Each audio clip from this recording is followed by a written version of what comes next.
The ballroom glittered with chandeliers and laughter, but all I could hear was the echo of betrayal.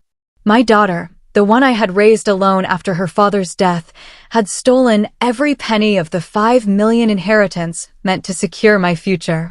And now, dressed in white silk and diamonds, she stood before hundreds of guests as if she were a queen.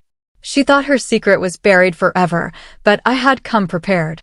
Tonight, under the golden lights of her lavish wedding, the truth would rise like a storm, and when it did, her perfect world would shatter in front of everyone she wanted to impress. I remember the day the letter arrived. The bank's heavy envelope bore the crest of the law firm that had handled Richard's estate. My hands trembled as I slid it open, the paper whispering like a premonition. Inside lay the details of the trust, the one Richard had worked his entire life to build. $5 million. Not just numbers on a page, but security, dignity, and the promise that in my old age I would not want for anything. It was his last gift to me, his widow, his partner through thick and thin. I held that letter against my chest and whispered his name, believing that somehow he could hear me. For weeks I dreamed of small comforts. A trip back to Italy, where Richard and I had spent our honeymoon. Repairs for the old house with its sagging porch and leaky roof. A little garden with roses he had loved so much. Nothing extravagant, nothing beyond reason. I wanted peace after years of loneliness and hard work. But peace, as I learned, has a way of slipping through your fingers when greed enters the room. It began with Sophia, my only daughter. My pride and joy, or at least she once was. She had been clever since childhood, her beauty commanding attention wherever she went. People adored her, admired her, envied her. I thought she carried Richard's charm. But somewhere along the way, admiration became entitlement, and charm became manipulation. One evening she came to visit, her heels clicking against the old hardwood floors as she surveyed the house with thinly veiled disdain. She wore a red dress, expensive and sharp, and her perfume filled the air before her words did. "Mom, you really shouldn't live like this anymore," she said, wrinkling her nose. "This place is falling apart. Don't you think you deserve better?" Her words sounded sweet, but her eyes glinted with calculation. "I'm fine here, Sophia," I replied, stirring the soup on the stove. "Your father built this house with his own hands. It's more than enough for me." She smiled, but it didn't reach her eyes. She touched my shoulder lightly, the way a cat toys with a mouse. "I know about the inheritance, Mom. 5 million. That's a lot for one person. Think of what we could do if you let me manage it. I could invest, expand my business, create something meaningful. You'd still benefit, of course, but it would grow instead of just sitting in the bank." My stomach dropped. I had never told her the exact figure. "How do you know about that?" I asked quietly, my spoon pausing midair. She shrugged. "Lawyers talk. Documents circulate. Besides, we're family. What's yours is mine." That night I couldn't sleep. Her words twisted in my mind like knives. "What's yours is mine." I wanted to believe she was misguided, that she simply didn't understand the value of security, of stability. But deep down, I recognized the hunger in her voice. A hunger that would never be satisfied.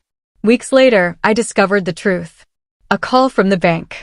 Transactions I hadn't made. Withdrawals that drained the account faster than I could comprehend. I rushed to the branch, my heart pounding, only to be told that I no longer had access. The trust, once so carefully crafted by Richard, had been redirected. Somehow, Sophia had manipulated the paperwork, forged signatures, moved funds.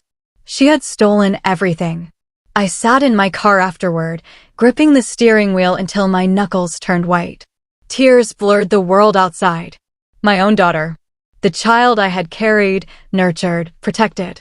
She had taken the very roof from over my head and the future from my hands. When I confronted her, she didn't deny it. Instead, she laughed. "Oh, Mom," she said, swirling a glass of wine as though this were some trivial matter. "Don't be so dramatic. You weren't going to use it anyway. Think of it as me putting it to good use. You should be happy for me." Happy. That was the word she chose. I left her house that night with my chest aching and my resolve hardening. I would not crumble. I would not let her betrayal define me. The wedding became my battleground. She had always dreamed of a grand affair, a spectacle to outshine everyone she knew. Tyler, her fiancé, was wealthy but careless, a man who liked the shimmer of appearances more than the weight of responsibility. Together they planned a celebration fit for royalty, with flowers imported from Paris and champagne flowing like rivers. And where was the money coming from? From the very inheritance she had stolen. I accepted the invitation with a smile. I let her believe I was broken, beaten, too old to fight back. I watched her strut through fittings and tastings, oblivious to the storm brewing beneath my calm exterior. Because what she didn't know was that I had spent weeks gathering evidence. Bank statements, forged documents, witness accounts. Enough to prove every lie she had spun. And I wasn't alone. Richard's old friend, a lawyer named Frank, had stepped in when he heard my story. "You can't let her get away with this," he said, his voice firm, his eyes kind. "If not for you, then for Richard." This was his legacy. His love for you. And she desecrated it. So I prepared. Quietly, carefully, with the precision of someone who had lost everything and had nothing left to fear. The night of the wedding arrived. Guests poured into the seaside venue, their laughter mingling with the music. The ocean shimmered under the moonlight, lanterns swaying gently in the breeze. It was breathtaking, extravagant, everything Sophia had wanted. I stood at the back, dressed in navy silk, my hair pinned neatly, my expression calm. But inside, the fire burned. When the moment came, when Sophia raised her glass in a toast and demanded, yes, demanded, that I sign over the deed to the inn, I felt the room hold its breath. Guests stared, shocked, some whispering, others recording on their phones. She smirked, certain of her power, certain that I was too weak to resist. But I didn't shout. I didn't cry. I simply walked away, my heels clicking against the polished floor, and dialed Frank's number. Within minutes, everything changed. The music faltered. Murmurs rippled through the crowd. And when I returned, holding a folder thick with evidence, I knew the storm was about to break. The chandeliers above sparkled as though mocking the darkness in my heart. I stood at the edge of the ballroom, the folder of evidence clutched in my hand, its weight heavier than any jewel Sophia had draped around her neck. For months, I had kept my silence, watching her build this wedding with money that was never hers. But tonight, silence was no longer my role. Tonight, she would learn that a mother's quiet endurance is not the same as weakness. The music swelled, the photographer's flash filled the room, and Sophia, my daughter, my betrayer, stood beside her new husband, basking in the glow of admiration. She thought she had won. She thought she had destroyed me, erased me, silenced me forever. But I walked forward, steady as a tide, and the room seemed to part around me. Conversations faltered. Eyes turned. Even the violinist's bow stilled mid-stroke. "Mom," Sophia said through clenched teeth, her painted smile never faltering as the crowd watched. "Not now. You're embarrassing yourself." I smiled back, calm, collected, deadly. "On the contrary, darling. I think now is the perfect time." The guests shifted uneasily. Tyler frowned, confused. "What's going on?" he whispered, his hand tightening on Sophia's arm. She tried to wave me off. "She's old. Ignore her." But I didn't waver. I opened the folder and let the papers fall onto the pristine white tablecloth in front of them. Bank records. Forged signatures. Transfers that bled Richard's legacy dry. The proof of her greed lay bare for all to see, illuminated under the glittering lights. Gasps filled the room. Phones lifted, recording, streaming. Sophia's face drained of color as her perfect world cracked. "You stole from me," I said, my voice steady though my heart pounded. "From your father's legacy. From the trust that was meant to protect me in my old age. $5 million gone. And you thought you could hide it. You thought you could wear white lace and pearls and parade yourself before the world, pretending to be a queen. But queens don't steal their crowns." Sophia's mask shattered. "That's a lie," she shouted, her voice shrill. She grabbed the papers, crumpling them in her fists. "These are fake.